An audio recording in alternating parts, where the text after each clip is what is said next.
হৃদয় কাড়া আলো। ইসলাম মানে চেষ্টা করা হতে আরো ভালো। ইসলাম মানে মায় ভরা মধুর কোনো ফুল। ইসলাম মানে জানা মাত্র ছেড়ে দেয়া ভুল। চারিদিকে শুনছি শুধু একটাই স্লোগান, ইসলাম ছিল ইসলাম আছে থাকবেই ইসলাম।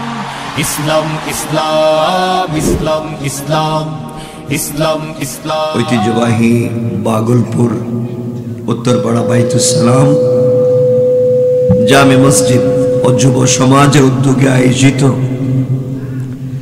আজকের তৃতীয় বাৎসরিক তাফসীরুল কোরআন মাহফিল 2024-এর সম্মানিত সভাপতি, সম্মানিত প্রধান অতিথি, প্রধান মেহমান, বিশেষ অতিথিবৃন্দ, উপস্থিত হাজরাত, বুজুর্গ উলামায়ে কেরাম, মুরব্বিয়ানে আযম, পর্দার অন্তরালে অবস্থানরত আমার সম্মানিতা শ্রদ্ধেয় মা ও বোনেরা, বিশেষ করে আগামী দিনের জাতির দিকপাল, ভবিষ্যৎ জীবনের জাতির কান্ডারি, কলিজার টুকরা ছাত্র, তরুণ, যুবক বন্ধুগণ, আলোচনার শুরুতেই আমার পক্ষ থেকে সকলকে আন্তরিক মুবারকবাদ, শুভেচ্ছা জানিয়ে আল্লাহ পাক রব্বুল ইজ্জত ওয়াল জালালের শাহী দরবারে শুকরগুজার হচ্ছি যে আল্লাহ আজকের এই মুবারক তাফসীরে আমাদেরকে একত্রিত করেছেন। সবটুকুন ভালোবাসা, আবেগ, শ্রদ্ধাকে উজাড় করে শুকরগুজার হচ্ছি। সকলে আওয়াজ করে পড়ছি আলহামদুলিল্লাহ। আর একটু জোরে পড়েন আলহামদুলিল্লাহ। এই বছরের শুরুতে গাজীপুরে দেখছেন বাপ তার ছেলেকে কুড়াল দিয়া কেটে ফালাইয়া দিছে শুধু মাদকের কারণে, ঠিক না? মাদক কি করতে পারে, কিন্তু আমরা ছাড়তে পারলাম না সেই মাদক। আল্লাহ আমাদের হেফাজত করুক, বলেন আমিন। আরো জোরে বলেন আমিন। আমরা পরিবর্তনের সুবাতাস পাওয়ার কথা ছিল, এখন দেখা যাচ্ছে কিছু লোক তারা আধুনিক ব্যবসা বাণিজ্য নিয়ে ব্যস্ত। এখন ভালো ভালো মানুষ দিকে দিকে মামলার আসামি দিচ্ছে। মামলার আসামি আছে না অনেক জায়গায়, মামলার আসামি বানায়া দিতেছে ভালো ভালো মানুষকে। দেখলাম কালকে সিলেটের এক জায়গায় এক মহিলাকে 6 জন মিলে হত্যা করছে। মহিলার দোষ, ওই মহিলার ছাগলে তার গাছের পাতা খাইছে। গাছের ছাগলে গাছের পাতা খাইছে, তুই মানুষ মেরে ফেলাই দিবি? কি শুরু হইল সমাজে? আজকে দেখলাম চ্যানেল মেবি 24, এই যে দেখলাম মাত্র দেখলাম থানার ভিতরে একজন হাজতি পয়সা দিতেছে, মানে টাকার লেনদেন হইতেছে। আমারে বাঁচাও। সমাজটা কোথায় চলে গিয়েছে? পুলিশ দাঁড়ায় আছে, কিছু বলতে পারতেছে না, কারণ এই যে সমাজ দুর্নীতিবাজদেরকে, শয়তানদেরকে, বদমাশদেরকে, খারাপ মানুষদেরকে যারা টাকার বিনিময়ে আশ্রয় প্রশ্রয় দিয়া আবার তাদেরকে সেফ এক্সিট করে দেয়, মনে রাখবেন এরাও সব থেকে বড় শয়তান। কথা বলেন না কেন? এগুলোই হচ্ছে সমাজ। এই নোংরা সমাজ থেকে আপনাকে আমাকে এই জাতিকে কল্যাণের পথে নিয়ে যেতে হবে। বিপদগ্রস্ত সমাজকে সুন্দর জায়গায় নিয়ে যেতে হবে। মনে রাখবেন, পৃথিবীতে চলার পথে যদি আমাদের সঙ্গে কোরআন থাকে, কি সবাই কথা বলেন না কেন? জোরে আওয়াজ করে বলেন। কোরআন যদি থাকে, কোরআনের শিক্ষা যদি থাকে, এর মাধ্যমে আল্লাহ তাআলা বলেছেন পুরো দুনিয়া যদি তোমার বিরুদ্ধে চলে যায়, আর তুমি যদি কোরআনের শিক্ষায় শিক্ষিত হও অথবা আমার কোরআনকে বিশ্বাস করো আর বলো হাসবি আল্লাহ, আল্লাহ আমার জন্য যথেষ্ট, রব বলেছেন আমি তোমাকে বাঁচাবার ওয়াদা দিলাম। সুবহানাল্লাহ। জোরে বলেন, আরো জোরে বলেন। ওই সংক্ষেপ করে শুনেন, বেশি বলা যাবে না। কথাগুলো দিল দিয়া শুনেন মুসলমানেরা। এই দুনিয়ার জমিনে আল্লাহ রাব্বুল ইজ্জত ওয়াল জালাল রাসূল পাক সাল্লাল্লাহু আলাইহি ওয়াসাল্লামের কাছে যখন আয়াত নাজিল করে দিলেন, আল্লাহ জানাইয়া দিলেন, বন্ধুরে ওয়ানজির আশিরাতাকাল আকরাবিন, আল্লাহ আল্লাহ জানাইয়া দিলেন, বন্ধু আমার, তোমার আশেপাশে আত্মীয় স্বজন যারা আছে তাদের কাছে তুমি কোরআনের দাওয়াতটুকুন পৌঁছে দাও, তাওহীদ আর রিসালাতের দাওয়াতটুকুন তাদের কাছে পৌঁছে দাও। আল্লাহ রাসূল পৌঁছাতে লাগলেন। আমি ঘটনা বলতে যাব না, কোরআন থাকলে কেমনে আপনাকে আমাকে বাঁচাইয়া দিতে পারে, কোরআনের প্রতি 100% বিশ্বাস থাকলে কেমনে আল্লাহ বাঁচাইয়া দিতে পারে। শুধু এতটুকুন বোঝাতে চাই, রাসূল পাক দ্বীনের দাওয়াত দিতে লাগলেন। মক্কার পাদদেশে দাঁড়িয়ে কুরাইশদেরকে তিনি আহ্বান করলেন। কথাটা এখানেই শেষ হয়ে যাওয়ার দরকার ছিল, কিন্তু রাসূল যে দাওয়াতটুকুন দিয়েছেন ওই জায়গার মধ্যে মক্কার বড় বড় লিডারেরা যেমন ছিল, রাসূলের আপন চাচাও ছিল। আমি শুধু বোঝাতে চাই, ওই সময় আবু লাহাব দাঁড়িয়ে বলছিল, তাব্বান লাকা ইয়া মুহাম্মদ আলিহাদা জামাতানা দাওতানা। ও মুহাম্মদ ইবনে আব্দুল্লাহ, এই কথাগুলাই তাওহীদ আর রিসালাতের দাওয়াতের জন্য কি দাওয়াত দেওয়ার জন্য কি আমাদেরকে জমা করছো? এই বলে শুধু বলছিল, মুহাম্মদ তুমি একটা পাগল, তোমার আল্লাহ আরেকটা পাগল। এইভাবে গালি দিয়েছিল, রাসূলকে পাথর নিয়ে আঘাত করতে চাইল।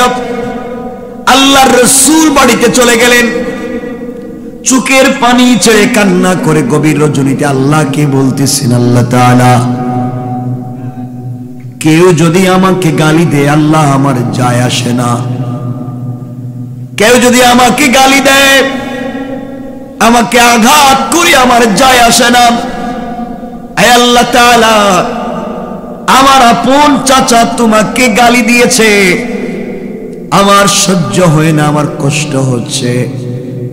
আল্লাহ রাব্বুল ইজ্জত ওয়াল জালাল বুঝাতে চাইলেন, বন্ধু আমার, কেউ যদি আমি আল্লাহকে গালি দেয়, কেউ যদি আমার কোরআনের বিরুদ্ধে দাঁড়াইয়া যায়, আমার যায় আসে না। সারা দিন যদি আমি আল্লাহকে গালি দেয়, আমার কিছু যায় আসে না। কিন্তু কেউ যদি আমার বন্ধু হাবিবুল্লাহ মুহাম্মদ সাল্লাল্লাহু আলাইহি ওয়াসাল্লামকে কষ্ট দেয় আর গালি দেয়, আমি আল্লাহ সহ্য করতে পারি না, আমি আল্লাহ সহ্য হয় না। কেউ যদি আমার রাসূলকে কষ্ট দেয়, আমার সহ্য হয় না। এই বলে আল্লাহ কোরআনের একটা সূরা নাজিল করলেন, ওটাও আলোচ্য বিষয় না। আল্লাহ তাব্বাত ইয়াদা আবি লাহাব নাজিল করলেন, সেটা বুঝাতে চাই না। আবু লাহাব ধ্বংস, সব ধ্বংস, এটা ঠিক, কিন্তু এই সূরার মধ্যখানে একটা আয়াত পড়ছেন, আল্লাহ বলছেন, ওয়ামরাআতুহু হাম্মালাতাল হাতাব। আল্লাহ রাব্বুল ইজ্জত ওয়াল জালাল বলছেন, ইয়া রাসূলুল্লাহ, ইয়া হাবিবাল্লাহ, ও পয়গম্বর আরবি, আমি শুধু আবু লাহাবকে ধ্বংস করে দিয়েছি তা নয়, ওই মহিলাকেও ধ্বংস করে দিয়েছি। ওয়ামরাআতুহু হাম্মালাতাল হাতাব, যেই মহিলা হাম্মালাতুন, হাম্মালাতুন শব্দের দুটা ব্যাখ্যা মুফাসসিরিনে কেরাম দিয়েছেন। এক নাম্বার, যে মহিলা জঙ্গল থেকে কাটাওয়ালা কাঠ বহন করে এনে দ্বীনের দাওয়াত না দেওয়ার জন্য আপনার রাস্তায় ফেলে দিয়ে ডিস্টার্ব করতো, ওই মহিলাকে ধ্বংস করলাম। দুই নাম্বার, হাম্মালাতুন শব্দের ব্যাখ্যা হলো, ওই মহিলাকে ধ্বংস করলাম যেই মহিলা ঘরে ঘরে রাস্তায় রাস্তায় পাড়া মহল্লায় গিয়ে আপনার বদনাম করতো, গীবত শিকায়ত করতো, ওই মহিলাকেও আমি আল্লাহ ধ্বংস করে দিলাম। অর্থ দাঁড়ালো, যারা দ্বীনের দাওয়াত দিতে রাস্তায় বাধা প্রদান করে, দ্বীনের দাওয়াত দিতে দেয় না, যারা দ্বীনের দায়ীদেরকে গালিগালাজ করে, আল্লাহ 1450 বছর আগে এদের ধ্বংসের ঘোষণা দিয়েছেন। কোন ঠিক কিনা? আমার বন্ধুগণ, এই সূরা নাজিল হয়ে যাওয়ার পরে আবু লাহাব তার স্ত্রীর কাছে গিয়ে বলছে, ও আমার স্ত্রী। আবু লাহাবের স্ত্রীর নাম উম্মে জামিল। উম্মে জামিলের কাছে গিয়ে বলছে, শোনো, আমার ভাতিজা মুহাম্মাদের কাছে তার আল্লাহ কোরআনের সূরা নাজিল করেছেন, আয়াত নাজিল করেছে আমার বিরুদ্ধে, এতে আমার যায় আসে না, কিন্তু তোমার বিরুদ্ধেও কোরআনের আয়াত নাজিল হয়েছে। কারণ উম্মে জামিল এবং আবু লাহাব একদিকে রাসূলের চাচা, অপর দিকে আবু লাহাব রাসূলের বিয়াই। কারণ উম্মে জামিলের আবু লাহাবের দুই ছেলে উতবা এবং উতাইবার কাছে রাসূলের দুই মেয়ে যায়েনব এবং রুকাইয়াকে বিয়ে দিয়েছিলেন নবুয়তের আগে। কথাটা ভালো করে শুনবেন। উম্মে জামিলের কাছে আবু লাহাব বলতেছে, তোমার দুই ছেলের শ্বশুরের কাছে তোমার বিরুদ্ধে তার আল্লাহ কোরআনের আয়াত নাজিল করেছে, তোমার বিরুদ্ধে। উম্মে জামিল এই কথাগুলা শুনে সেও হাতের মধ্যে পাথর নিয়ে, কাদের মধ্যে পাথরের বেগ নিয়ে আল্লাহ রসুলকে মেরে ফেলবার জন্য ঘর থেকে বের হয়েছে। কথাটা এখানেই বলতে চাই, শুনেন। সে নিয়ত করেছে, শপথ করেছে, আল্লাহ রসুলকে যেখানেই পাবে আঘাত করবে। রাস্তায় বের হয়ে গিয়েছে। এদিকে আল্লাহ রসুল সাল্লাল্লাহু আলাইহি ওয়াসাল্লাম আবু বকর সিদ্দিককে সঙ্গে নিয়ে কাবা চত্বরে পৌঁছে গেলেন। আবু বকর সিদ্দিক বসে আছেন। আল্লাহ রসুল সাল্লাল্লাহু আলাইহি ওয়াসাল্লাম আবু বকরের রানের উপরে মাথা রেখে শুয়ে আছেন। সিদ্দিকে একবার আল্লাহ রসুলের চেহারা মুবারকের দিকে তাকায়, আর আসমানের দিকে তাকাইয়া আল্লাহকে ডাক দিয়া বলেছে, আল্লাহ, দুনিয়ার জমিনে চন্দ্র সূর্যের আলো তো আমি দেখেছি, কিন্তু আমার মন বলছে আল্লাহর রসুলের চেহারার মতো এত সুন্দর চেহারা, এত আলোকিত চেহারা পৃথিবীতে আর কিছুতে না।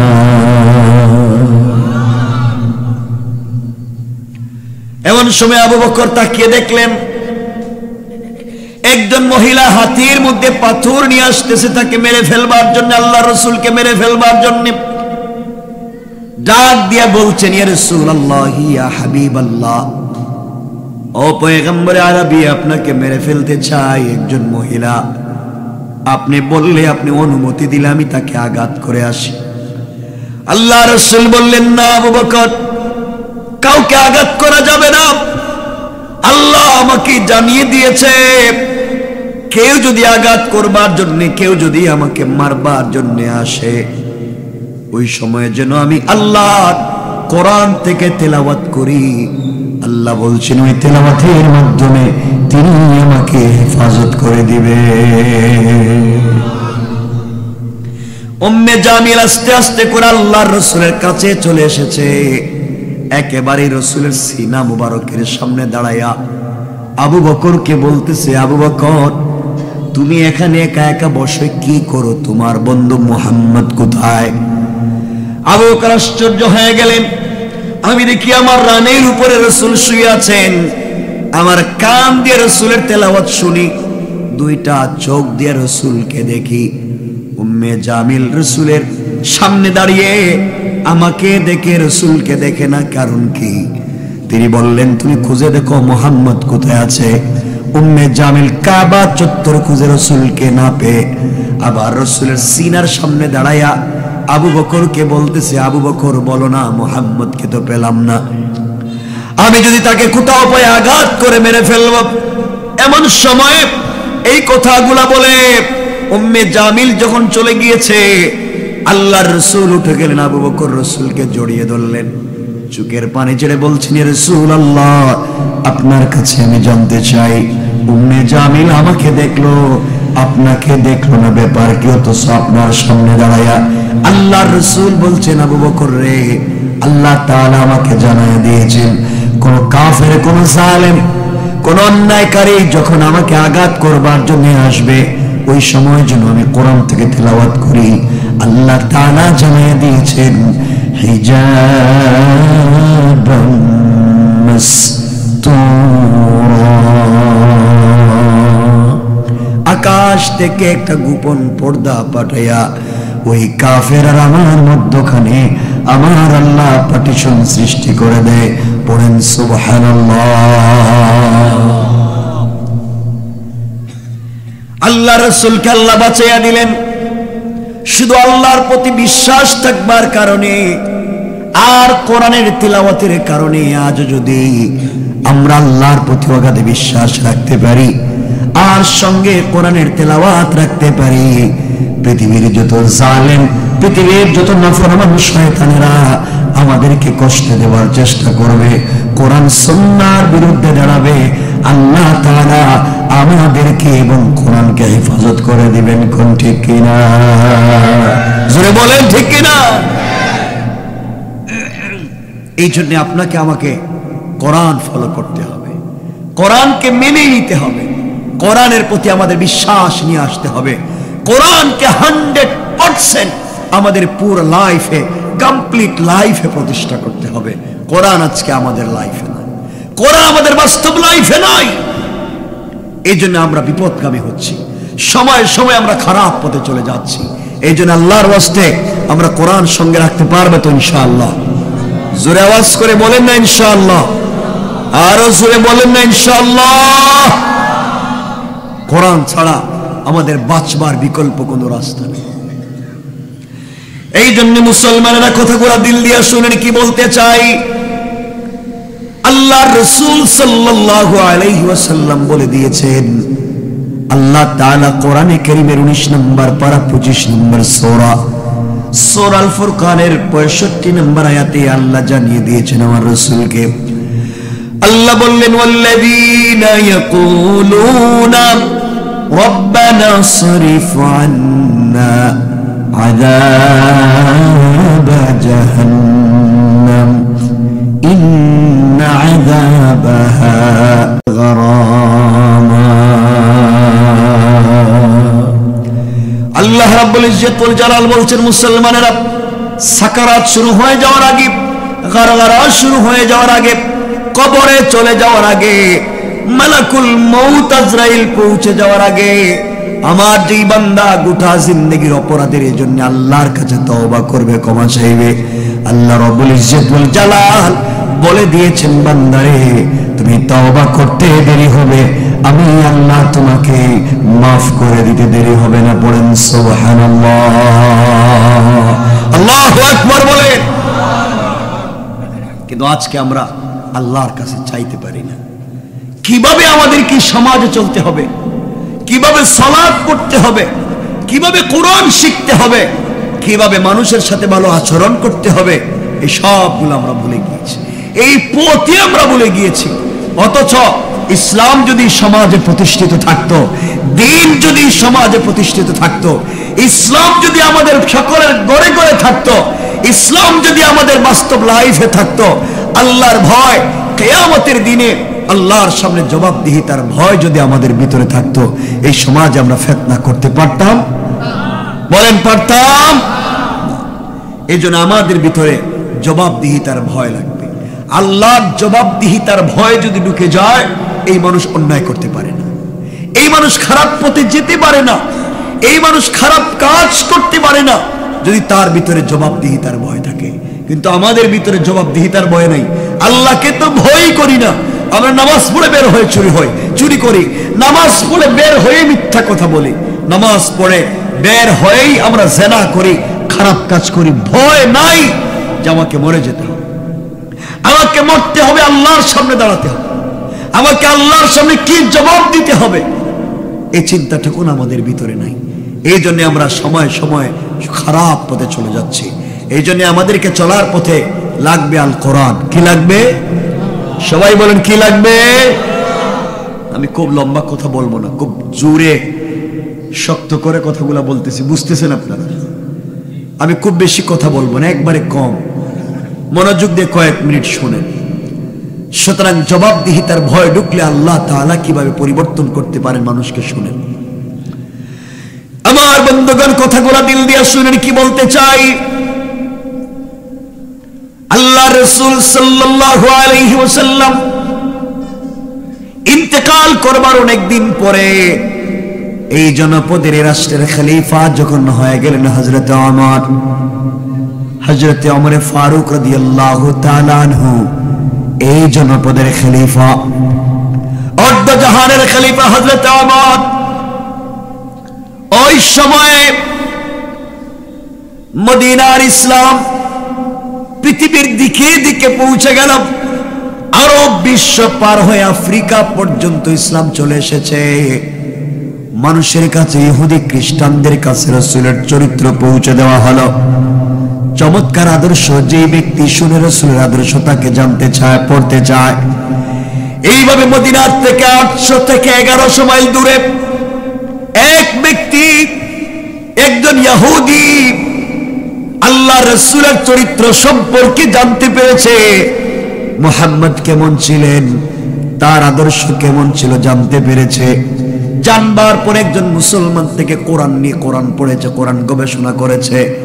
এক পর্যায়ে ওই ব্যক্তি সিদ্ধান্ত নিয়েছে, মুহাম্মদ যদি এত আমানতদার সচ্চরিত্রবান ভালো মানুষ হয়, মুহাম্মদ যদি এত সচ্চরিত্রবান আমানতদার ভদ্র ভালো মানুষ হয়ে থাকে, যার জীবনে কোনোদিন মিথ্যা কথা বলে নাই, যার 63 বছরের জীবনে কোনো মিথ্যা কথা বলে নাই, আমরা এমন একজনকে নেতা মানি, আমরা এমন একজনকে আমাদের আদর্শ মানি। আমাদের লিডার তার জিন্দেগিতে কোনোদিন মিথ্যা কথা বলে নাই। আর আজকে রাস্তাঘাটে আমরা এমন এমন মানুষের পক্ষে স্লোগান দেই, আমাদের লিডার মনে করি, যার সকালে ঘুম থেকে উঠে ঘুমাতে যাওয়া পর্যন্ত মিথ্যা, চুরি, ডাকাতি, জিনা, বদমাইশি ছাড়া আর কিছুই করতে পারে না। ঠিক কিনা জোরে বলেন?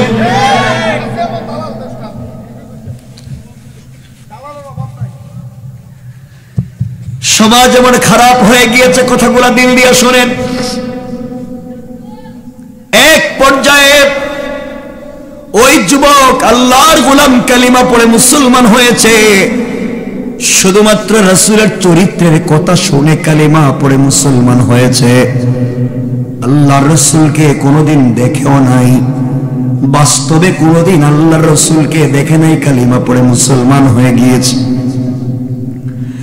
মুসলমান হয়ে যাওয়ার পরে তার চিন্তা হলো, যে রাসূলকে আজ পর্যন্ত দেখি নাই, ওই রাসূল তো মদিনায় শুয়ে আছেন।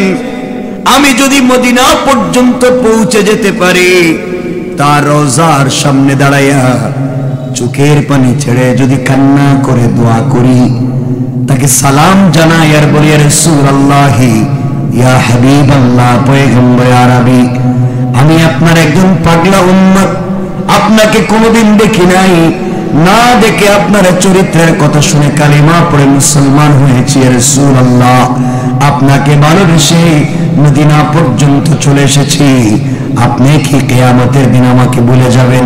ইয়া রাসূলুল্লাহ, আপনাকে ভালোবাসি, কিয়ামতের দিনে আমাকে ভুলে যাবেন না, আখিরাতে আমাকে ভুলে যায়েন না, ওই সময় কেউ কাউকে মনে রাখবে না, আপনি আমাকে ভুলে যায়েন না। আমি যদি রাসূলের সামনে গিয়ে কথাগুলো বলতে পারতাম রওজায়, এই চিন্তা করেই মোহাব্বত থেকে, এই ভালোবাসা থেকে, ভালোবাসা তো এমন হওয়া চাই, মোহাব্বত তো রাসূলের প্রতি যদি ভালোবাসা হয়, ভালোবাসা আমাদের কেমন হওয়া দরকার, যে ভালোবাসার মাধ্যমে জান্নাত পর্যন্ত পৌঁছে যাওয়া যায়। আমাদের আজকালকের ভালোবাসা শুধু জবানে, বাস্তব লাইফে ভালোবাসা নাই। এই জন্য রাসূলের ভালোবাসায় মিছিল দিতে পারি, রাসূলের ভালোবাসায় দাড়িও রাখতে পারি না, নামাজও পড়তে পারি না, রাসূলের ভালোবাসায় সৎ কাজের আদেশ দিতে পারি না, অসৎ কাজ থেকে বাধা দিতে পারি না। আমরা রাসূলের পক্ষে স্লোগান দেই, সারাদিন মিছিল করে সারা রাত ঘুমাই, নামাজও পড়ি না। ঠিক কিনা বলেন? তো এরা কিসের আশিক রাসূলের? আমার কথা কি বুঝতেছেন আপনারা? যুবক ভাই, তোমাদেরকে বলছি, মনোযোগ দিয়ে শোনো কি বলতে চাই।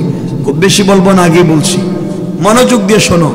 আমিও মারা যাব, তুমিও মারা যাবে, আমাদের সকলকে মরে যেতে হবে, সবাইকেই তো কবরে যাওয়া লাগবে। কি মন করেছো দেখো তো, এই যে কয়েকদিনের দুনিয়া, এখনই তো দেখতেছো দুনিয়া আমাদেরকে করোনা এসে এই দেশে, এই পৃথিবীতে দেখিয়ে দিয়েছে যে আপন বলতে কেউ নাই। আর এই যে 5 তারিখের পরে এই দুনিয়ায় বাংলাদেশে দেখিয়ে দিয়েছে কত মানুষের কোটি কোটি টাকার ঘর আছে, বাড়ি আছে, গাড়ি আছে, সব আছে, কিন্তু হে বন জঙ্গলে ঘুরতেছে। কথা বলেন না কেন? আছে না নাই?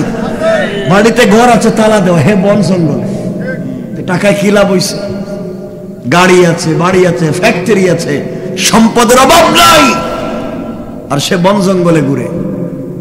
বোঝা গেল পয়সায় মানুষকে ভালো রাখতে পারে না, শুধুমাত্র দুনিয়ার সম্মান মানুষকে ভালো রাখতে পারে না যতক্ষণ পর্যন্ত আর্থিকভাবে সে ভালো না হবে, চরিত্রগতভাবে যে ভালো মানুষ না হবে, তাহলেই সমাজে শান্তি পাবে না।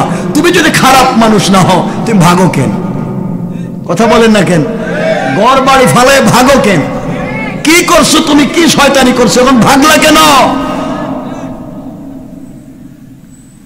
আমরা কত খারাপ হয়ে গিয়েছি চিন্তা করেন। এই জন্য এখান থেকে শিক্ষা নেওয়া দরকার। তুমি আর আমিও যদি এমন চুরি চামারি করি, 2-4 বছর পরে তোমারে আমারেও ঘর বাড়ি ফালাইয়া ভাগতে হইব। কথা বলেন না কেন? এই জন্য এখান থেকে আপনাকে আমাকে শিক্ষা নিতে হবে। আমরাও খারাপ কাজ করব? বলেন না করব? করব না। রাষ্ট্রের যেভাবে পরিবর্তন চলে এসেছে, আমরা চাই এই সমাজের মসজিদ মাদ্রাসার দায়িত্বশীল যারা আছে, এই ফেসিস্ট, সুদের কারবারি, ঘুষের কারবারি, শয়তান, বদমাইশ যারা মসজিদ মাদ্রাসার দায়িত্বশীল আছে, এদেরকে পরিবর্তন করা দরকার। ঠিক কিনা বলেন?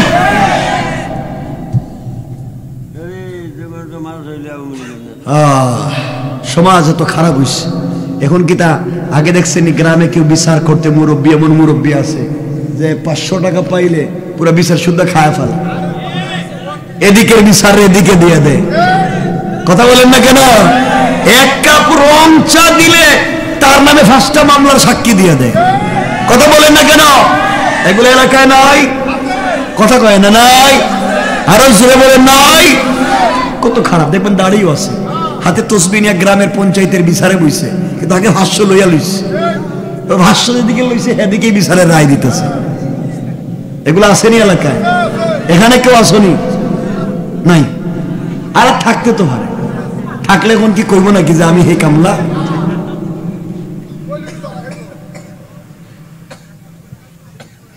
সমাজ কত নোংরা, সমাজ কত খারাপ হয়েছে, কথাগুলো বুঝো। ও যুবকেরা, মুসলমানেরা ভালো করে বুঝো। যুবক, আমরা একসাথে জান্নাতে যেতে চাই। আলী যদি জোয়ান জান্নাতে যেতে পারে, মাজ, মুআউযিজ, তালহা, জুবাইর, হামজা, হামজা, জাফর, খালিদ ইবনুল ওয়ালিদ, তারাও যদি জান্নাতি হতে পারে, রাসূলের পাশাপাশি থেকে, রাসূলের কাছাকাছি থেকে দ্বীন শিখে, আমরাও তো দ্বীন শিখে ইসলাম বুঝে আমরাও তো জান্নাতে যেতে পারি। কথা বলেন না কেন? পারি কি পারি না? পারি। কিন্তু কোথায়? আমরা তো দ্বীন শিখি না। দেখবেন অনেক লোক কি বেশিরভাগ লোক জুমার নামাজে ইমাম সাহেব যখন খুতবা দেয়, তখন দেখবেন আয়েশা বগলতলা জুতা একটা নিয়ে সবার সামনে যায়। আছে না? না, এগুলা আসে সবার শেষে, আর সালাম ফিরাইয়া সবার আগে, আবার সবার মধ্যখান দিয়ে বাইরে যায়।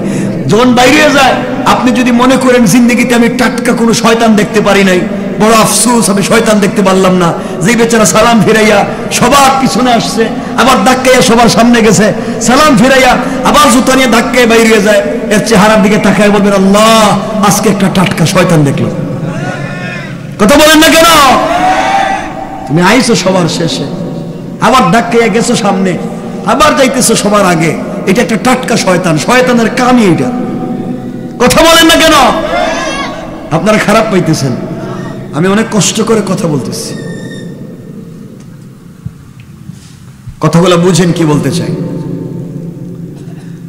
আবার মুসলমান বন্ধুগণ, কথাগুলো দিল দিয়ে শুনেন কি বলতে চাই। যুবক যারা আছো ভাই, তোমাদের পায়ে ধরে কথাগুলো বলে যাই। আজ তোমরা প্রেম ভালোবাসা নিয়েই ব্যস্ত। তোমাদের গার্লফ্রেন্ড বয়ফ্রেন্ড ছাড়া তোমাদের লাইফ চলে না। কসম, রব্বে পাকের জাতের কসম, চক্ষু বন্ধ করে দেখো, তুমি যার জন্য জীবন যৌবন বিসর্জন করে পাগল হইছো, ওই মেয়ে যদি আগামীকালকে তোমার চাইতে পয়সাওয়ালা টাকাওয়ালা আরেকটা ছেলেরে পায়, হয়তো তোমার না জানাইয়া ওর সাথেও চলে যাইতে পারে। যাইতেই পারে। গেছে গা? কই গেছে গা? কই গেছে গা? তো বুঝছেন, গেছে গা যখন বুঝছেন, তাইলে এরপরে এই পথে আছে কেন?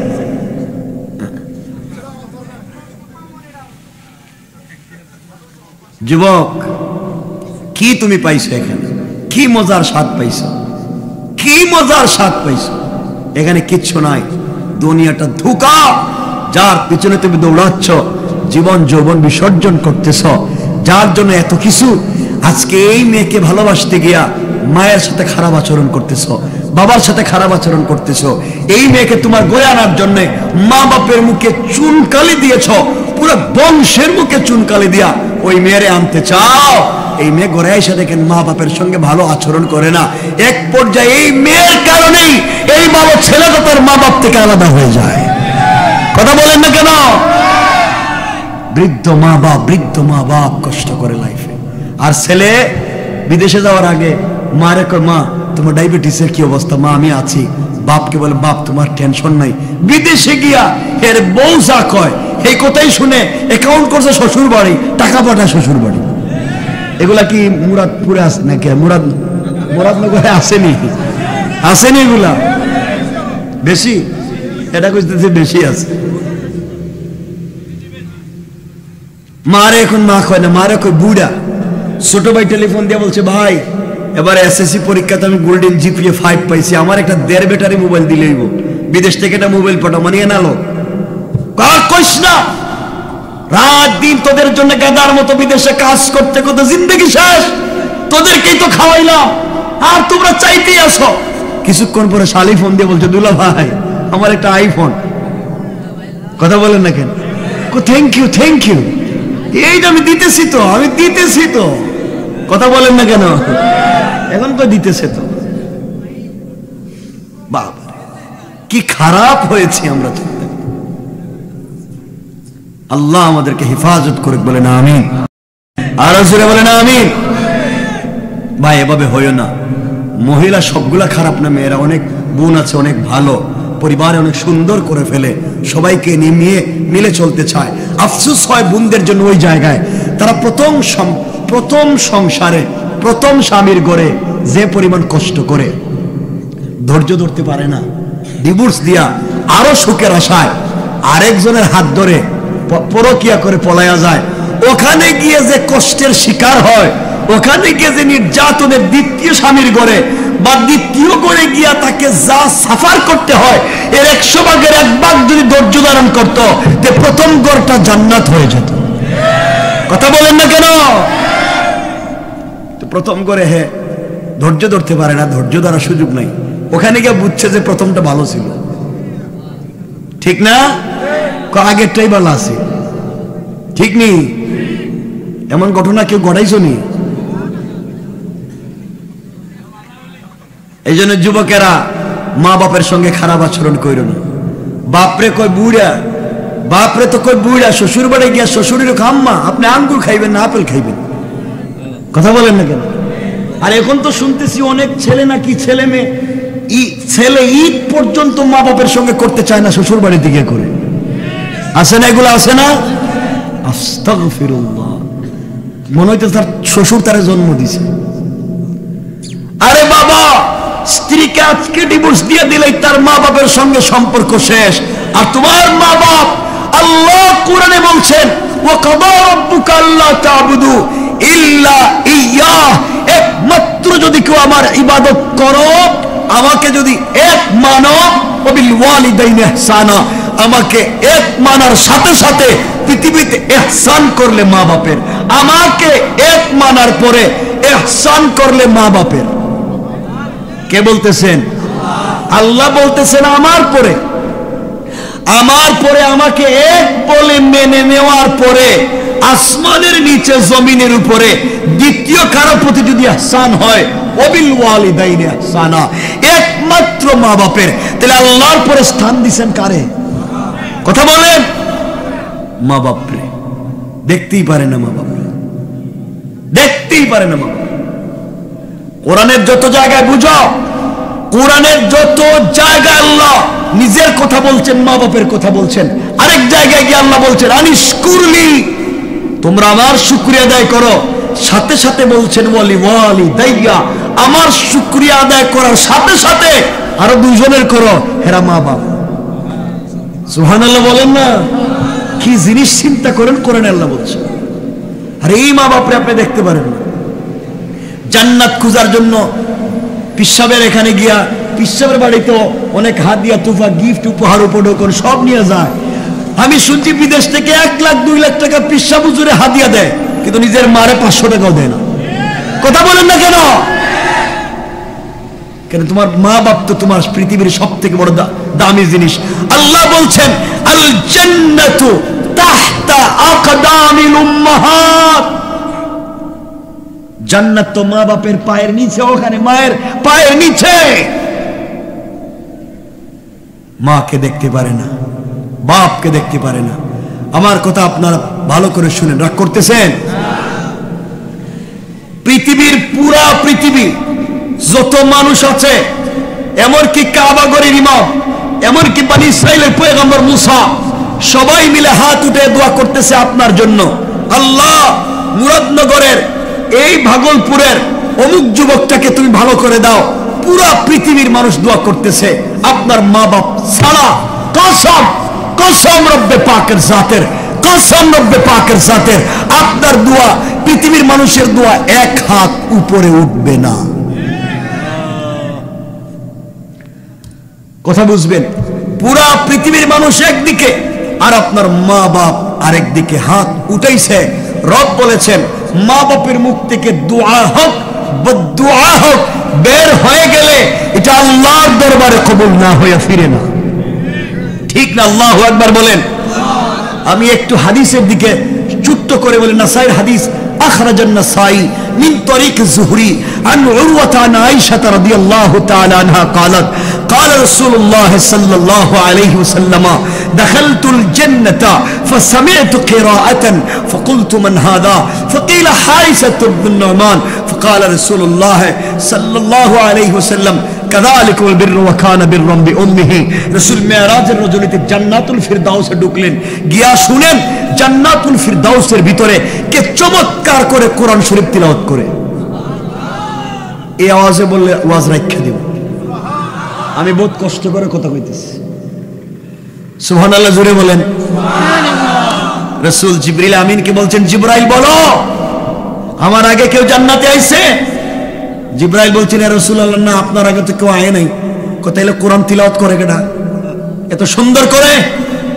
জিবরাইল বলছেন, ইয়া রাসূলুল্লাহ, আপনি শুনেন তিলাওয়াত কার?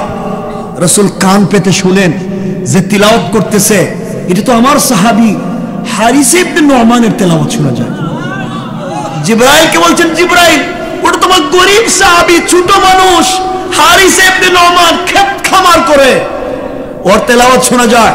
আল্লাহ জিবরাইলকে বলছেন, জিবরাইল, আমার বন্ধুরে জানাও এটা সত্যি হারিস ইবনে নুমানের তিলাওয়াত। সুবহানাল্লাহ বলেন। আল্লাহ রাসূল জিজ্ঞাসা করছেন, আল্লাহ, হারিস ইবনে নুমানের তিলাওয়াত আইলো কেমনে? ও তো গরীব, দিনে আনে দিনে খায়, ও আমার আগে জান্নাতে তিলাওয়াত পৌঁছায় দিছে, কি করছে? আল্লাহ বলছেন, শোনো, মুহাম্মদ সাল্লাল্লাহু আলাইহি ওয়াসাল্লাম গতকালকে তার মা তাকে ডাক দিছিলেন, ওই মা ডাকছিলেন, ডাক দিয়ে মা নামাজে দাঁড়াইয়া গেছিলেন। হারিস ইবনে নুমান মায়ের ডাক শুনে দৌড়ে যাইতে যাইতে মা নামাজে, মা যতক্ষণ নামাজে ছিলেন হারিসা মায়ের পায়ের সামনে বৈশা ছিল। এটাই করছে। মা নামাজ সালাম ফিরে বলছেন, বাবা, এতক্ষণ বসে আছো, আমি তোমার উপরে খুশি হয়ে গেছি, আল্লাহ আমার হারিসারে কবুল করো। আল্লাহ এইভাবে কবুল করছেন, মায়ের কথা শুই না তার তিলাওয়াতরে জান্নাতে রেকর্ড করে দিয়েছে। কে বুঝলেন? কে বুঝলেন? মা বাপকে পাইছেন, পাইছেনটা কি আর করতেছেনটা কি? আমার মতো হতভাগা তো আপনারা না। আল্লাহ আমারে সব দিছে, কিন্তু আমার বাপ নাই। আমি জানি আমার পৃথিবীতে ব্যথা কত, কি ব্যথা আমি জানি। এজন্য আল্লাহর ওয়াস্তে ভাই শোনো, মামলার আসামি হইছো, এটা কথার কথা, বিপদে পড়ে গেছো, ঝামেলায় পড়ে গেছো, অথবা কোনো ক্ষতির সম্মুখীন হয়ে গেছো, কোনো লাইন পাইতেছো না, অথবা বড় কোনো উপকার পেতে চাও, কারো কাছে নয়, আমার কাছেও নয়, আস্তে করে মায়ের ঘরে চলে যাও, বাবার ঘরে চলে যাও, হাত পা টিপে টিপে বলো, মা, আমি না একটা বিপদে পড়ে গেছি, আমি না মহা ঝামেলায় পড়ে গেছি, মা, আমি কার কাছে বলবো বলো? এই তোমার আমি 500 টাকা দিলাম, তুমি আপেল খাইও, তুমি ডায়াবেটিসের ওষুধ আইনো, আমার জন্য একটু দোয়া করো না, আমি তোমার জন্য দোয়া করবো, হয়তো চোখ থেকে 1 ফোঁটা পানি আসবে। মা গভীর রাত্রে সেজদায় অথবা বালিশে শুয়ে শুয়ে কাঁদবে আর বলবে, আল্লাহ আমার ছেলে কি বিপদে পড়ছে আমারে বলে নাই, কিন্তু বিপদে তো পড়ছে বলছে, আল্লাহ আমি না তার মা, তুমি না বলছো মা হাত উঠেলে ফিরাইয়া দাও না, আমার ছেলের তুমি বিপদ থেকে বাঁচাও। আল্লাহ রসুল বলছেন মা বলবে, সাথে সাথে দোয়া কবুল। সুবহানাল্লাহ বলেন। এই জায়গা ফেলে দিয়া কেমনি আমরা ভুল পথে যাই, শ্বশুর শাশুড়ি সবকিছু, ওরে বাবা কাপড় মিসিং একবারে মিলে সেমিলার কাপড় শাশুড়ি শালা শালির সাথে মিলাইয়া দেয়, মা বাপকে 150 টাকা দিয়ে একটা কাপড় দেয় না, ঠিক কিনা বলেন? এগুলা নাই? বলেন নাই? বাপরে কই বুড়া, মারে কই বুড়া, আস্তাগফিরুল্লাহ। এই মা বাপের কারণে তুমি আর আমি দুনিয়া আসছি। এই জন্য দুহাত জোর করে বলছি, আল্লাহর ওয়াস্তে পৃথিবীতে কিছু হতে চাও, পৃথিবীতে কিছু হতে চাও, মা বাপের খিদমত। কি কথা বলে না কেন? মা বাপের। আচ্ছা বলেন তো, আমার সঙ্গে কয়েক মিনিট এভাবে কথা বলেন। ওই যে আপনাদের হয়তো অনেক ছোট ছোট বাচ্চা আছে, বাজার থেকে যাওয়ার সময় অনেক কিছু নিয়ে যান না, হাতে করে নিয়ে যান না? আপনার কি একবারও চিন্তা আসে না, আমি যখন ছোট ছিলাম আমার বাপ মনে হয় সেম আমার জন্য আনতো, সেম আমার জন্য এভাবে নিয়ে আসছে, আমি যেভাবে আমার বাচ্চার জন্য নিয়ে যাচ্ছি আমার বাপও আমার জন্য নিয়ে যেত। কিন্তু আল্লাহ তো কোরআনে বলে দিয়েছেন, কামা রাব্বায়ানি সাগীরা রব্বিরহামহুমা কামা রাব্বায়ানি সাগীরা। আল্লাহ আমার ছোটবেলা আমার মা বাপ যেভাবে দেখছে, তুমি আমার মা বাপরে দেখো। একটা বার একদিন বলে যে আজকে আমি আমার সন্তানের জন্য 1 কেজি আপেল কিনছি, সাথে সাথে আমার মাথায় আসছে আমার মা বাপ তো আছে না, আজকে সন্তানরে আগে দিতাম না, আজকে আমার মা বাপরে আগে দিব। আল্লাহ রসুল বলেন এই চিন্তা আসার নামই এই লোকটা জান্নাতি। সুবহানাল্লাহ বলেন। এই চিন্তা আসার নামই লোকটা জান্নাতি। কই আমরা তো করি না, আমরা বলি কি 1 টুকরা আপেল দিয়ে, ওইটা না তোর দাদুরে দিস, তো নানুরে দিস, তোমরা ওগুলা খাও। শয়তান করছেটা কি? হ্যাঁ, পুরো লাইফ শেষ, বরবাদ শেষ। কষ্ট পাইতেছেন আমার কথায়? আমি আল্লাহর নামে শপথ করে বলছি, কোরআন হাতে নিয়ে সন্তান স্ত্রী কেউ কিয়ামতের দিন কাজে আসবে না, কেউ না। সব স্বার্থপরের মতো ভুলে যাবে, কেউ না, যদি তাদেরকে দ্বীনের পথে না রাখো। আপনার তো অনেক সাহাবীদের ঘটনা যারা নদীকে যেতে চাই না। এই জন্য আল্লাহর ওয়াস্তে এখানে কার কার মা বাপ বেঁচে আছেন একটু হাত উঠাইয়া দেখান। মা বাপ বেঁচে আছে? মাশাআল্লাহ, সবারই তো মা বাপ আছে। আজকে আজকে বাড়িতে গিয়া মাকে জড়িয়ে বলবেন, মা আমাকে ক্ষমা করে দাও। বলেন আমাকে, কিছু কয় না। আজকে বাড়ি থেকে মাকে জড়িয়ে বলবেন, মা আমি অনেক ভুল করছি জীবনে, আমাকে ক্ষমা করে দাও। বাপকে জড়িয়ে বলবেন, আমি অনেক ভুল করছি, আমি আর জীবনে করবো না, আমাকে ক্ষমা করে দাও। আগামী লাইফ কামিয়াব হয়ে যাবে। বলতে পারবা না? নামাজে মনে হইতেছে না একটাও বলবেন, বলেন ইনশাআল্লাহ। জিন্দেগি কামিয়াব হয়ে যাবে। কথা শোনো ওই জায়গায়। আহা, আপনি কি বুঝেন না? এমন সন্তান আছে বন্ধু বান্ধব নিয়ে আপনাদের বাজারে প্রত্যেক দিন রাত্রে 500-1000 টাকা খরচ করে ফেলে চা নাস্তায়, অথচ বাবা 1 কাপ রং চা খাওয়ার টাকা পকেটে নেই।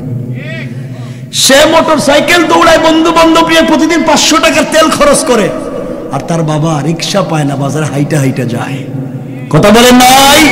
বলেন নাই? কত বড় নিমক হারাম। কি আশা করে এরা জান্নাতে? আমি যেগুলা বলতেছি এগুলো ভুল বলতেছি? আল্লাহ আমাদেরকে হেফাজত করুন। আপনার কি মনে আসে না, ও যুবক যাদের বাচ্চা আছে ছোট ছোট, এমন 1-2 জন হাত উঠান তো দেখি, ছোট ছোট বাচ্চা আছে 5-7 বছরের, অনেক মাস, কত কত মানুষের বাচ্চা আছে দেখি। আচ্ছা কোন তো রাত্র হইলে আপনার বাচ্চাকে কুলে নিয়ে ঘুমাইতে আপনার ভাল লাগে না? হ্যাঁ, আপনার বাচ্চাকে কুলে না জড়ালে কি আপনার ভাল লাগে? একটা চুম্বন না দিলে ভাল লাগে না? আপনার কি চিন্তা হয় না?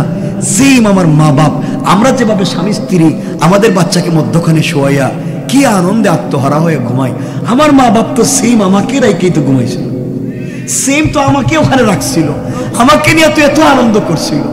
কেমনে তুমি বেঈমান আর নিমক হারামের মতো তোমার বাচ্চারা নিয়ে আনন্দ করছে? একবার কেন মনে করো না, মা বাপ তো আমার এমন করছিল, ঘুম থেকে লাফ দিয়ে উঠাও, মায়ের ঘরে যাও, বাবার ঘরে যাও, বাবা আমি তোমার কাছে আজকে থাকতে চাই, আজকে মা তোমার সাথে থাকতে চাই। দেখো না, মায়ের দিল খুলে যাবে, মা তোমার জন্য দিল খুলে দোয়া করবে, পুরো লাইফ তো কামিয়াব হয়ে যাবে। কি চাও তুমি? আমার এই কথাগুলো মনে রাখো, এই ভাঙ্গা ভাঙ্গা কথা তোমাদের মনে রাখো, জীবনে দেখবা সফলতা কার না। কথাগুলা দিল দিয়া শুনেন। কষ্ট নিচ্ছেন? একটু হাত তুলে দেখান তো দেখি কার কার অসুবিধা হইতেছে। অসুবিধা তো আমার হইতেছে রে, আমার যে কি কষ্ট। আমি বেশি লম্বা করব না, 11:30 ভিতরে শেষ করে দিই। এক ঘন্টার উপরে হয়ে রইছে, কিন্তু আমি 11:30 রেখে দিতে চেষ্টা করব, লম্বা করব না। আপনারা বসেন, খুব কষ্ট করে কথাগুলো বলতেছি। কষ্ট হচ্ছে? অসুবিধা হয়? একজন উঠবেন, মনে করবো আপনি এই শ্বশুর বাড়ির কামলা, বলেন। আপনি উঠলেই মনে করবো আপনি হেই কামলা, শ্বশুর বাড়ি যান, মা বাপরে বাদ দিয়া। মানে উঠেন দেখি তো কে উঠে? এটা তো বিয়ে করে নাই, এটা তো বাচ্চা, এটা বিয়ে করে নাই। আমার মুসলমান বন্ধুগণ, কথাগুলা দিল দিয়া শুনেন। সামনে কি বলতে চাই, কথাগুলা দিল দিয়া শুনেন কি বলতে চাই। কথা যেহেতু মা বাপের চলে এসেছে, 1 মিনিটে বলে দেই।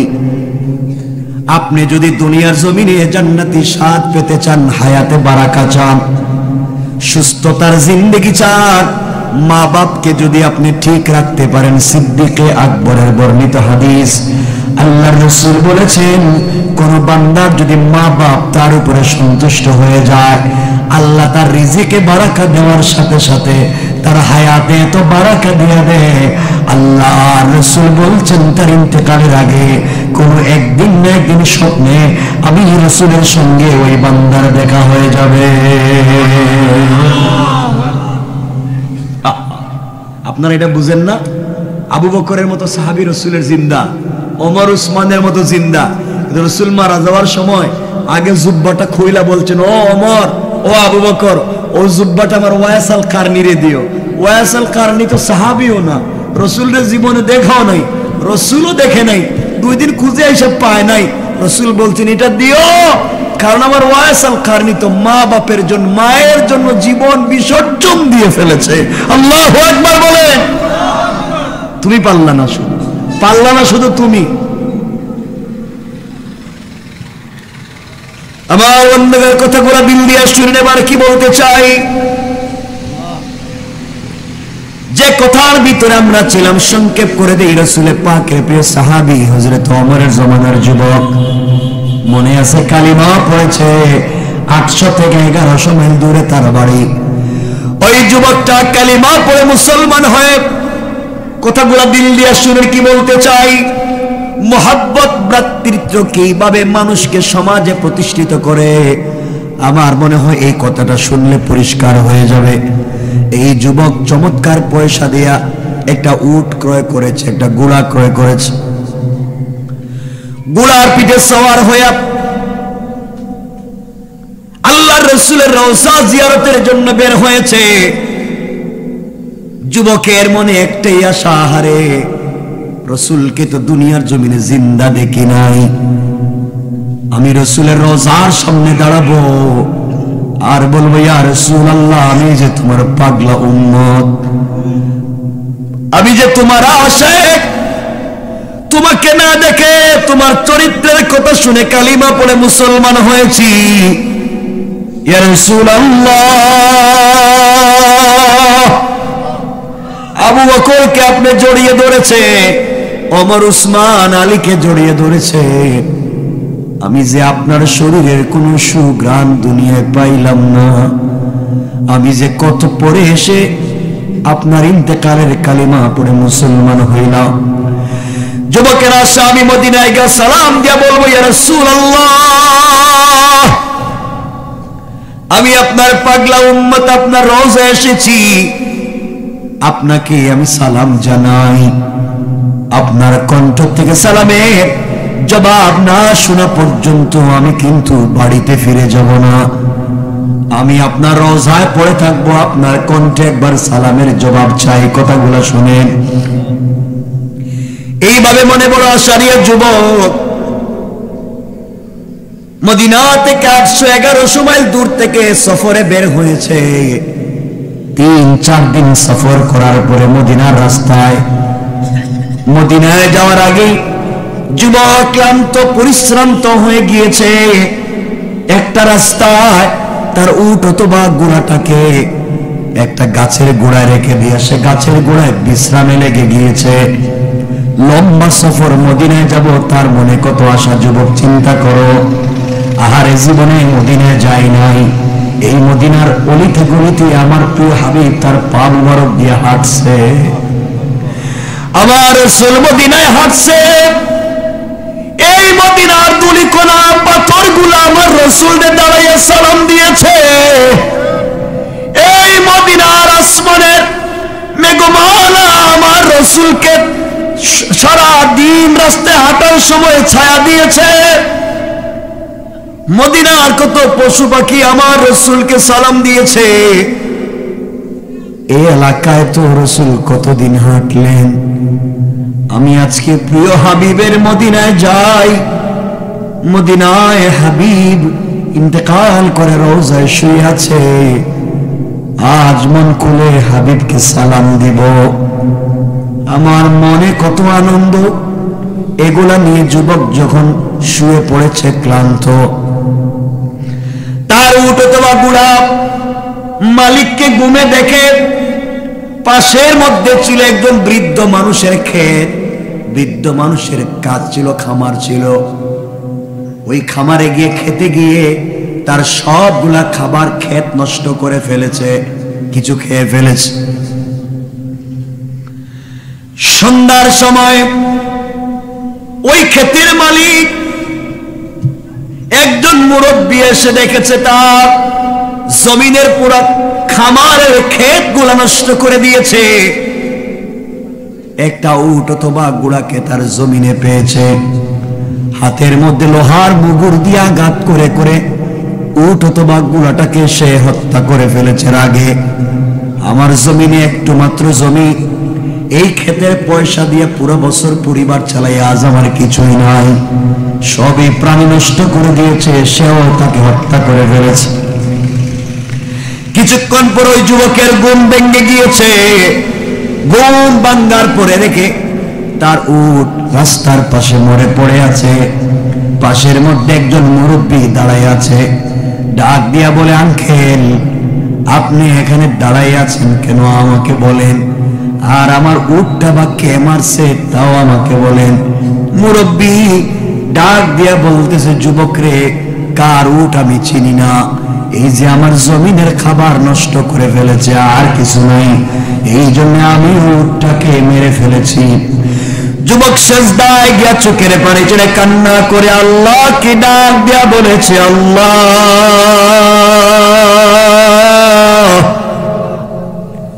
আমি না উট ক্রয় করেছিলাম, মদিনায় যাব, রাসূলের রওজা জিয়ারত করব, এই মনে বড় আশা। আজ আমার উট মেরে ফেলেছে, আমি কেমনে যাব? যাওয়ার যে আর কোনো বাহন নাই।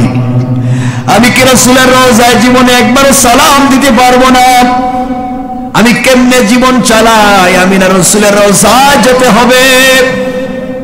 যুবক কাঁদতে কাঁদতে মুরব্বির হাত থেকে লোহার গদা মুগুর এনে মুরব্বিরও আঘাত করে করে জায়গায় মেরে ফেলছে। কারণ সে আশেক, তার ভিতরে বড় আবেগ। তুমি আমার উট মারছো, আমি কেমনে মদিনায় যাব? কি আশেক, রাসূলের প্রতি কি ভালোবাসা! কিছুক্ষণ পরে তার হুঁশ এসেছে, আমি কি করলাম? উটের বদলা তো মানুষ হত্যা করা যায় না, আমি কেমনে উটের বদলা একজন মানুষকে হত্যা করলাম? মানুষ হত্যা করে তো প্রিয় হাবিবের কাছে গেলে কোনো লাভ নাই। নবীজি যদি বলে, ও আশেক, অন্যায় ভাবে উটের বদলা একজন মানুষকে মারছো, তুমি কেন আমার কাছে আইছো? তোমার কোনো শাফাত সুপারিশ নাই।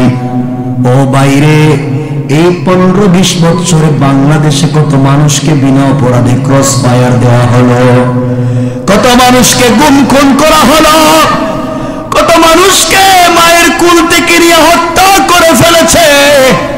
আল্লাহর আদালতে বিচার দিলাম, সবগুলোর বিচার একদিন হবে, কোন ঠিক কিনা? আমার বন্ধুগণ,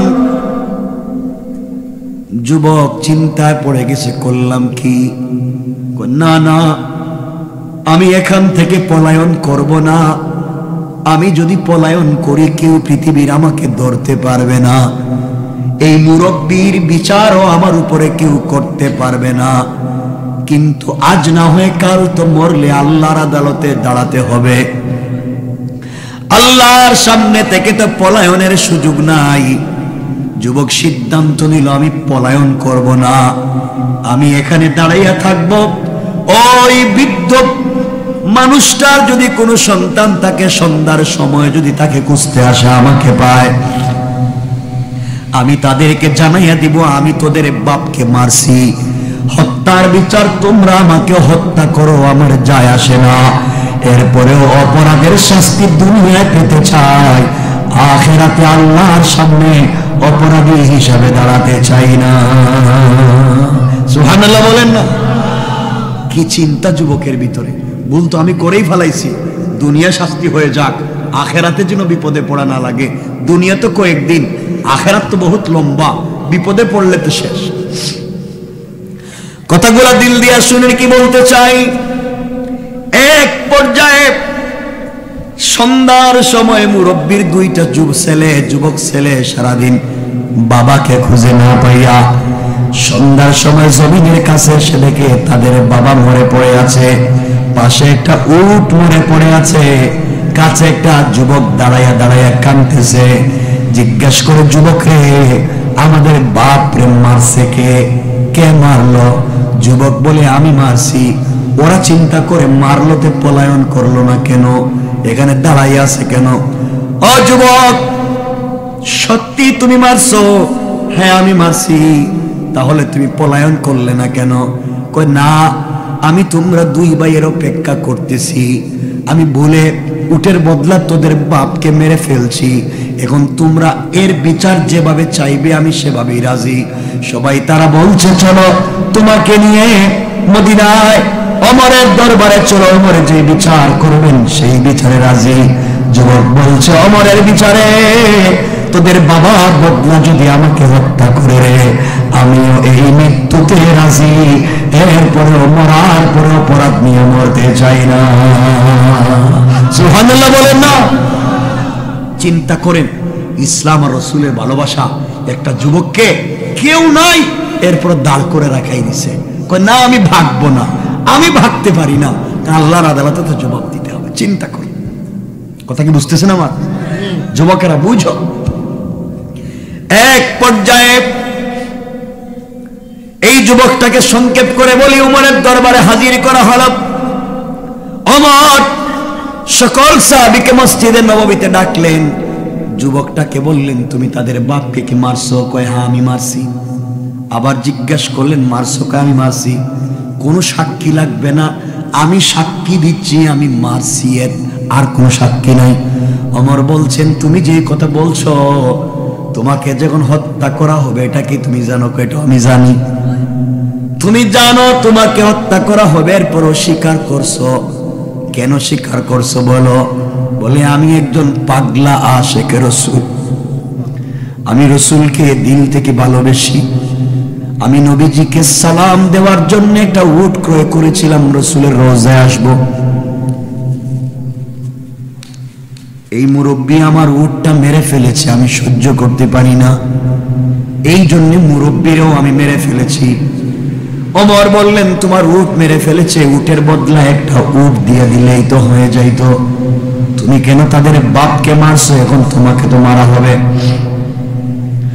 যুবক বলতেছে, ওমর আমাকে মেরে ফেলেন, আপত্তি নাই, কিন্তু আমাকে একটা মাসের সময় দিয়া দেন, আমি আমার বাড়িতে চলে যাই।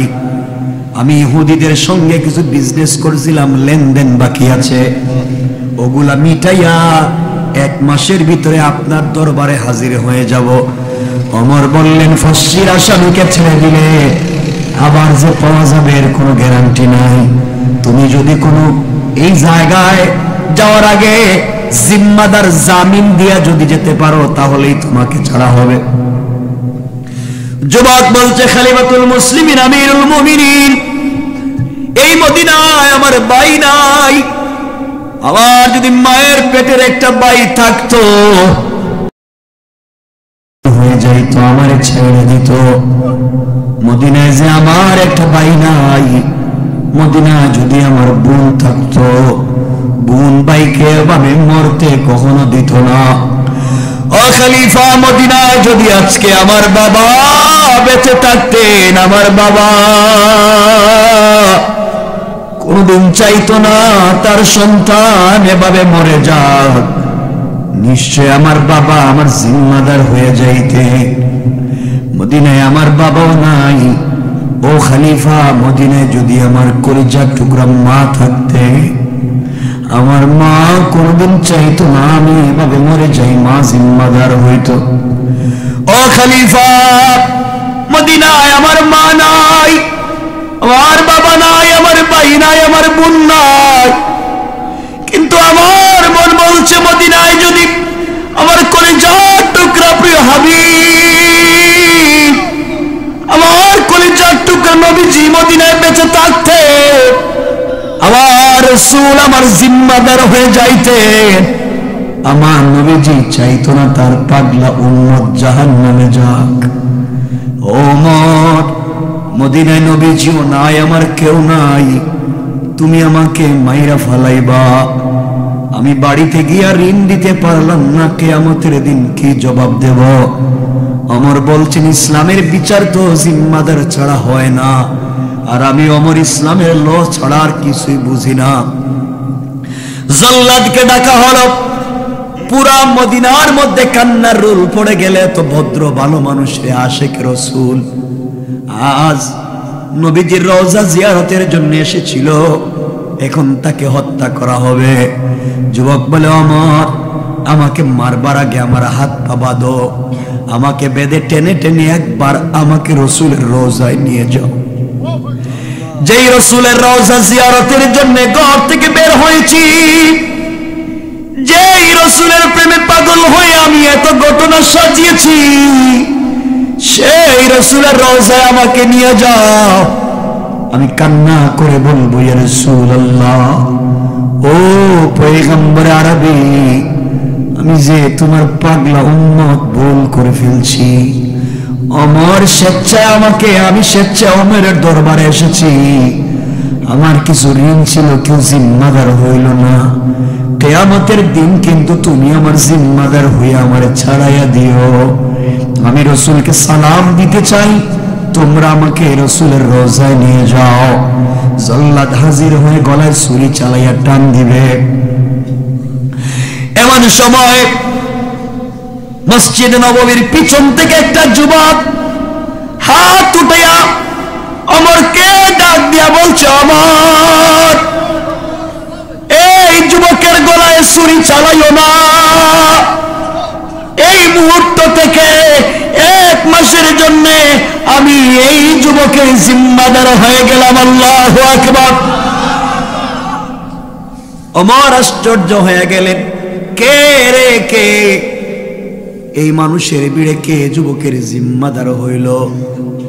আসো না, কাছে আসো, কে যুবক, তোমাকে চিনি। আস্তে আস্তে করে যুবক যখন কাছে এসেছে, ওমর তাকাইয়া দেখেন সে আর কেউ না, রাসূলের 10 বছরের খাদিম, যার নাম হযরতে আবু যর গিফারি। আবু যর গিফারি আমার রাসূলের এত বড় খাদেম। আল্লাহর রাসূল আবু যরকে বলছেন, আবু যর একটা ঘর বানাও, একটা বাড়ি বানাও, নিজের বাড়িতে থাকো। আবু যর বলছে, রাসূলুল্লাহ, আপনি কি আমাকে আপনার থেকে দূরে রাখতে চান? নবীজি বলছেন, না রে আবু যর, তোমার তো একটা ঘরের দরকার। আবু যর বলছে, রাসূলুল্লাহ, আমি 1 মিনিটের জন্য আপনাকে ছাড়া থাকতে পারবো না। এই আবু যর হাত উঠাইছে। ওমর বলছেন, ভাই আবু যর, তুমি কি জানো এমন একটা অপরিচিত যুবকের জিম্মাদার তুমি কেমনে হইছ? যুবক যদি না আসে তোমাকে কিন্তু মেরে ফেলা হবে।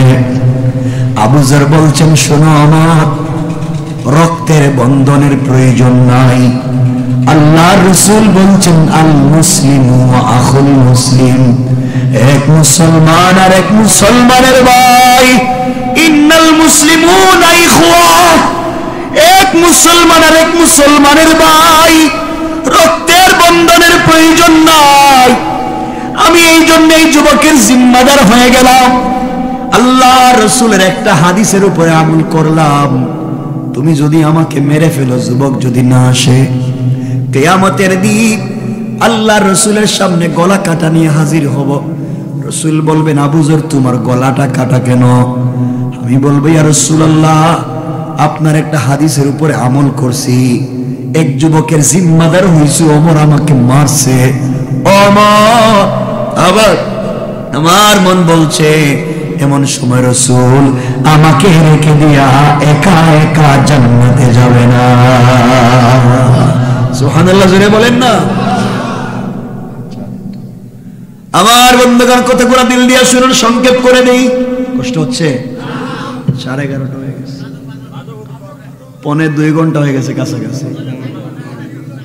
আর এই যে গলা নিয়ে যে এই মাইকে যে কথা বলতেছি, অসুবিধা হইতেছে আপনাদের? লম্বা হয়ে যাইতেছে,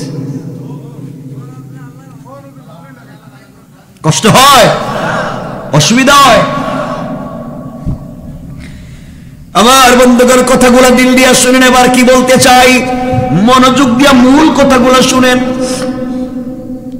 হযরত ওমর যুবকটাকে 1 মাসের ছুটি দিয়ে দিলেন আর বলছেন, ভাই যাও, আগামী আরবি মাসের প্রথম শুক্রবার জুমার নামাজ মদিনার মসজিদে পড়বা। যদি তোমাকে না পাওয়া যায়, তোমার জিম্মাদার আবু যর গিফারিকে হত্যা করা হবে। যুবক তার বাড়িতে চলে গিয়েছে। বাড়িতে গিয়া তার সম্পত্তি বিক্রি করে ইহুদির ঋণ পরিশোধ করছে। ইহুদির ঋণ পরিশোধ করে বাবার ঘরে গিয়েছে। বাবাকে জড়াইয়া ডাক দিয়া বলেছে, বাবা,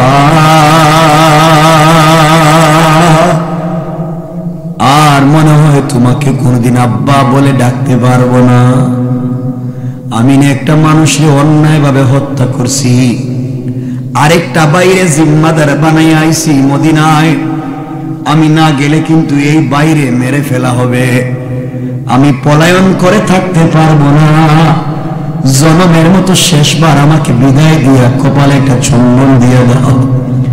এই জীবনে তোমারে আর কোনোদিন আব্বা বলে ডাকতে পারবো না। এইভাবে বাবার কাছ থেকে বিদায় নিয়ে মায়ের কাছে গিয়ে মাকে জড়াইয়া ডাক দিয়া বলেছে, মা,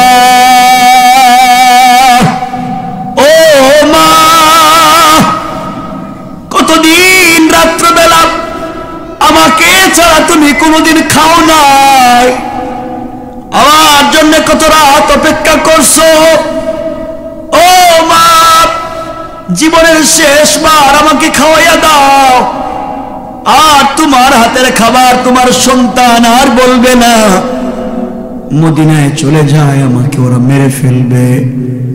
মায়ের কাছ থেকে বিদায় নিয়া, বাবার কাছ থেকে বিদায় নিয়া যুবক যখন মদিনার পথে দামি একটা ঘোড়া কিনে ঘোড়ার পিঠে সওয়ার হয়ে দৌড়ায়। আমার বন্ধুগণ, এদিকে মদিনায় জুমার টাইম হয়ে গিয়েছে। জুমার সালাতে খুতবা দিতে ওমর দাঁড়াইয়া মসজিদে খুঁজে যুবকরে পায় না। ওমর খুতবার মধ্যে কান্না করে ডাক দিয়া বলেছে, আল্লাহ,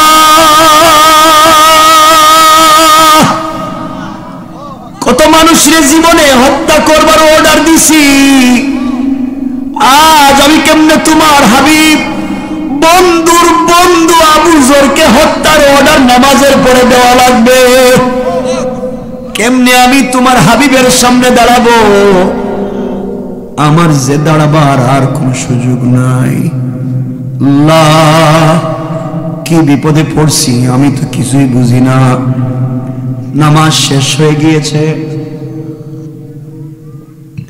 পুরা মসজিদ ভরা, হল রুম ভরা। এমন সময়ের ওমর বলছেন, আবু যর কাছাকাছি আসো। আবু যর হাজির। ও আবু যর, তোমার বন্ধু তুমি যার জিম্মাদার হইলে হ্যাঁ তো এখনো আসে নাই, এখন যে তোমাকে হত্যা করা লাগবে। আবু যর বলছে আমার কোনো আপত্তি নাই, একটা বার আমাকে রাসূলের রওজায় নিয়ে যাও। আবু যর রাসূলের রওজায় গিয়ে চোখের পানি ছেড়ে কান্না করে ডাক দিয়া বলছে রাসূলুল্লাহ ইয়া হাবিবাল্লাহ, মেরে ফেলবে, কিছুক্ষণ পরে আমাকে হত্যা করা হবে। ইয়া রাসূলুল্লাহ, মৃত্যুর পরে যেন আপনারে না হারাইয়া যাই, আপনারে ছাড়া যে আমার পৃথিবীতে একটা দিন চলে না, আপনারে হারাইয়া আমি পৃথিবীতে বাঁচতে চাই না। আপনি মারা গেছেন, আমার আর সহ্য হয় না, আখিরাতে আপনারে হারাতে চাই না। কান্না করে আবু যর বাড়ি থেকে সবার কাছ থেকে বিদায় নিয়ে আসে। পুরা মদিনায় যেন কিয়ামত কায়েম হয়েছে। মদিনার নারী পুরুষ গাছপালা সবাই আবু যরের জন্য কান্দে। আবু যরের মতো ভালো মানুষ আর নাই, আমার কেমনে আজকে আবু যরকে মারবে। বাচ্চারা পিছনে পিছনে কান্দে, মদিনার নারী পুরুষ কান্দে, জল্লাদও কান্দে। জল্লাদ বলে আল্লাহ, জীবনে কত মানুষের মারছি, কিন্তু আমি আবু যরের গলায় ছুরি যে চালাতে পারবো না। এটা যে রাসূলের কলিজার টুকরা খাদেম, কিন্তু আমার কি করার, ওমর যদি অর্ডার করে আমাকে তো মেরে ফেলা লাগবে। ওমর কান্দে আর বলে আল্লাহ, আমার যে কিছু আর করার নাই, ইসলামের আদালত তো কায়েম করতে হবে। ওমর এবার রাসূলের রওজায় গিয়ে কান্দে আর বলে ইয়া রাসূলুল্লাহ, একটা বার বলো, ওমর আজকে বিপদে পড়ে গেছে, কেউ নাই, তুমিও নাই, তোমার ওমর আজকে কার কাছে যায়। এমন সময় সব আয়োজন শেষ করে আবু যর গিফারিকে যখন শোয়াইয়া দেওয়া হয়েছে, আবু যর গিফারি বলছেন ওমর, আমি যখন সিজদায় গিয়ে পড়ব সুবহানা রাব্বিয়াল আলা, আল্লাহ বড় এটা বলবো, আমার গলায় ছুরি চালাইয়া দিও। মদিনার মানুষ ভূমিকম্পের মতো কান্দে। এমন সময় আমার বলছেন গলায় ছুরি লাগাইয়া টান দাও। আবু যর জল্লাদ আল্লাহু আকবার বলে টান দিবে, এমন সময় তাকিয়ে দেখা যায় মদিনার দুলু বালু আসমানের দিকে উঠাইয়া আউলাকে সে পাগল বেশে দ্রুত গতিতে একটা গুড়া দৌড়াইয়া যুবক চিৎকার করে বলছে ওমর, আবু যরের গলায় ছুরি লাগাইও না। আমি যুবক হাজির হয়ে গিয়েছি, আমি যুবক হাজির হয়ে গিয়েছি। যুবক হাজির হয়ে গিয়েছে, গোড়ার থেকে নামছে ধুলোবালুতে ভরা। ওমর, আমার আসতে দেরি হয়েছে, মা আমাকে বিদায় দিতে চায় না, বাবা আমাকে বিদায় দিতে চায় না, জীবনের শেষ বিদায় কেউ আমাকে ছেড়ে দিতে চায় না। তোমার কাছ থেকে 1 মাসের সময় নিয়েছি,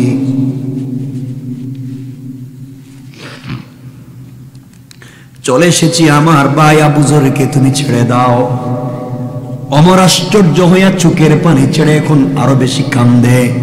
আয় আল্লাহ, যে যুবকরে চিনি না, জানি না, ঘর বাড়ি জানি না, 1 মাসের ছুটি দিয়া দিলাম, কত বড় পাক্কা ইমানদার, ও আবার নিজের গলা কাটাইতে হাজির হয়ে গেছে।